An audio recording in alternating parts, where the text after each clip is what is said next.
Hi guys, Galippuram YouTube channel എല്ലാവർക്കും സ്വാഗതം. Bigg Boss Malayalam season 7 second week അഫീഷ്യലുകൾക്കുള്ള വാശിയേറിയ വോട്ടിംഗ് പോരാട്ടമാണ് ഇപ്പോൾ ഹോട്ട്സ്റ്റാർ നടക്കുന്നത്. നമ്മളിന്ന് വ്യാഴാഴ്ച ഉച്ചയ്ക്ക് 3 മണി വരെയുള്ള അൺഒഫീഷ്യൽ വോട്ടിംഗ് സ്റ്റാറ്റസാണ് പുറത്തുവിടാൻ പോകുന്നത്. നമ്മുടെ മുമ്പിൽ 11 മത്സരാർത്ഥികളാണുള്ളത്. ഓരോ മണിക്കൂർ ഇടവിട്ട് പലരുടെയും പൊസിഷൻ മാറി മറിഞ്ഞുകൊണ്ടിരിക്കുകയാണ്. അതുകൊണ്ട് തന്നെ നിങ്ങളുടെ വോട്ടിംഗ് വളരെ നിർണ്ണയമാണ്.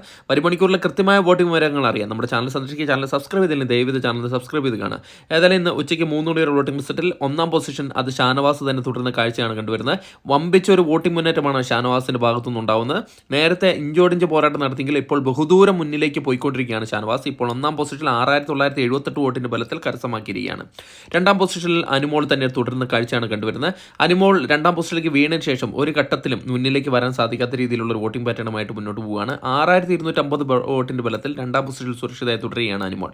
മൂന്നാം പൊസിഷനിൽ ജിസേൽ തക്രാൽ തന്നെ തുടരുകയാണ്. നേരത്തെ വമ്പിച്ച ഒരു വോട്ടിംഗ് മുന്നേറ്റം ഉണ്ടായിരുന്നു, എന്നാൽ ഇന്ന് ചെറിയൊരു വോട്ടിംഗ് കുറവ് കണ്ടുവരുന്നുണ്ട്. എന്നിരുന്നാൽ കൂടെ മൂന്നാം പൊസിഷനിലാണുള്ളത്. 5876 വോട്ടാണ് കരസ്ഥമാക്കിയിരിക്കുന്നത്.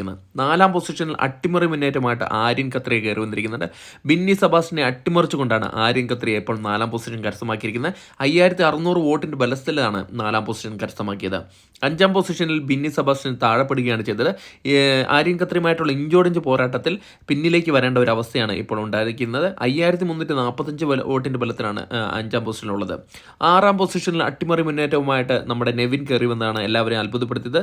നൂറ ആദില സഖ്യത്തിന്റെ പൊസിഷനാണ് നിവിൻ അടിച്ചെടുത്തിരിക്കുന്നത്. ഇപ്പോൾ 4879 എന്ന കൂറ്റം വോട്ടിന്റെ ബലത്തിലാണ് ആറാം പൊസിഷൻ കരസ്ഥമാക്കിയത്. ഏഴാം പൊസിഷനിൽ നൂറ ആദില സഖ്യം തള്ളപ്പെടുകയാണ് ചെയ്തിരിക്കുന്നത്. നിവിനുമായിട്ട് ഇഞ്ചോടിഞ്ച് പോരാട്ടമാണ് ഇപ്പോൾ നടത്തിക്കൊണ്ടിരിക്കുന്നത്. നേരത്തെ നല്ലൊരു പൊസിഷൻ കരസ്ഥമാക്കിയ ഒരു മത്സരാർത്ഥിയായിരുന്നു, എന്നാൽ ഇപ്പോൾ ചെറിയൊരു വോട്ടിന്റെ കുറവ് കാരണം പിന്നിലേക്ക് വന്നു. 4789 വോട്ടിന്റെ ബലത്തിലാണ് ഏഴാം സ്ഥാനത്തിലുള്ളത്. എട്ടാം സ്ഥാനത്ത് അക്ബർ ഖാൻ തന്നെ തുടരുന്ന കാഴ്ചയാണ് കണ്ടുവരുന്നത്. ഇപ്പോൾ 4715 വോട്ട് നേടാൻ സാധിച്ചിട്ടുണ്ട്. അക്ബർ ഖാൻ ഏകദേശം സേഫ് സോണിലേക്ക് പോകുന്ന രീതിയിലുള്ളൊരു വോട്ടിംഗ് പാറ്റേണാണ് ഇപ്പോൾ കണ്ടുവരുന്നത്. ഒമ്പതാം പൊസിഷനിൽ നമ്മുടെ അപ്പാനി ശരത്താണ് ഉള്ളത്. ഡേഞ്ചർ സോണിലാണെന്ന് ഉറപ്പിച്ച് പറയാവുന്ന ഒരു സാഹചര്യമാണ് ഇപ്പോൾ ഉള്ളത്. ഇപ്പോൾ 4609 വോട്ടിൻ്റെ ബലത്തിലാണ് ഒമ്പതാം പൊസിഷൻ കൈയടക്കി വെച്ചിരിക്കുന്നത്. പത്താം പൊസിഷനിൽ ശൈത്യ സന്തോഷ് തന്നെ തുടരുന്ന കാഴ്ചയാണ്. ശൈത്യ ഇപ്പോൾ ഡേഞ്ചർ സോണിലാണ്. വോട്ടിങ്ങിൻ്റെ തുടക്കത്തിലെ ഡേഞ്ചർ സോണിലായിരുന്ന ഒരു മത്സരാർത്ഥിയാണ്. ഇപ്പോൾ 4267 വോട്ടിൻ്റെ ബലത്തിൽ പത്താം പൊസിഷൻ നിലകൊള്ളുകയാണ്. 11ാം പൊസിഷനിൽ RJ ബെൻസി തന്നെ തുടരുന്ന കാഴ്ചയാണ് കണ്ടുവരുന്നത്. ഇപ്പോൾ ഇഞ്ചോടിഞ്ച് പോരാട്ടമാണ് ശൈത്യമായിട്ട് നടത്തിക്കൊണ്ടിരിക്കുന്നത്. അതുകൊണ്ട് തന്നെ ഇവരിൽ ആര് പോകുമെന്നൊക്കെ മണിക്കൂറിലെ വോട്ടിങ്ങിൽ ആശ്രയിച്ചിരിക്കും. ഇപ്പോൾ 4213 വോട്ടിൻ്റെ ബലത്തിൽ 11ാം പൊസിഷനിൽ തന്നെ തുടരുന്ന കാഴ്ചയാണ് കാണുന്നത്. താങ്ക്